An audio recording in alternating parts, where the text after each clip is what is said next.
Бриджит Ейпон. Бриджит има дъщеря, Ирене. Когато Ирене е на 15, тя ражда своя дъщеря, сладката Ея. Когато Ея е само на няколко дни, тялото й започва да се сковава все повече и повече, докато малкото момиченце вече не може да суче. В болницата й поставят диагнозата неонатален тетанус. Ея умира 2 дни по-късно, 15 дни след първата глътка въздух.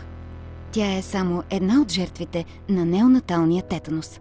Откакто през 2006 година Памперс влиза в партньорство с УНИЦЕФ, за да помогне тази болест да бъде елиминирана, 100 милиона майки и техните бебета са вече защитени с помощта на 300 милиона дарени ваксини. От 2008 година родителите в България са допринесли с 1 милион и 200 хиляди ваксини. През 2011 започна третото издание на кампанията, продължило през януари и февруари. Известни лица като Ива Дойчинова и много други се присъединяват към усилията на Памперс и УНИЦЕФ в борбата срещу неонаталния тетанус. –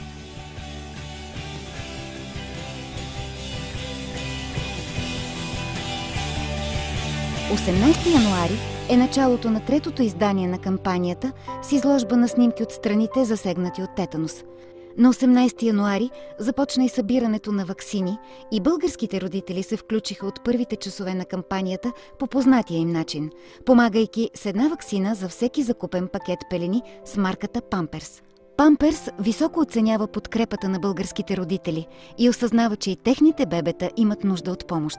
4 болници в страната получават ново оборудване. Кой и как избра градовете? Една снимка на дете, качена във Фейсбук на мозайката на любовта, е равна на 1 глас за 1 град.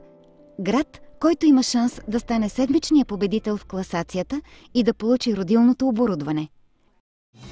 Русенските майки се оказаха най-инициативни през първата седмица и с 49 гласа помогнаха на МБАЛ Русе АД.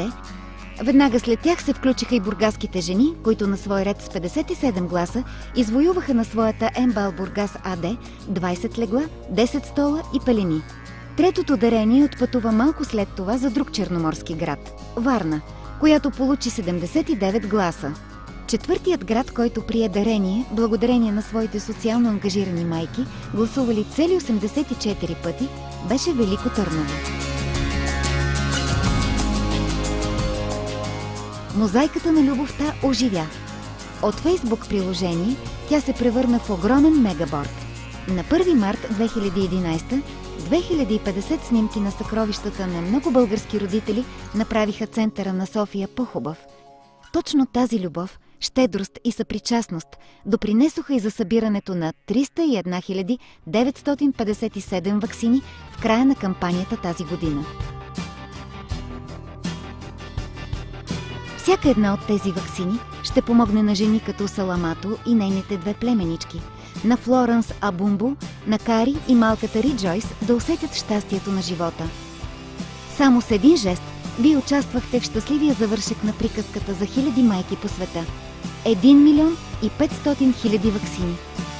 Благодарим ви!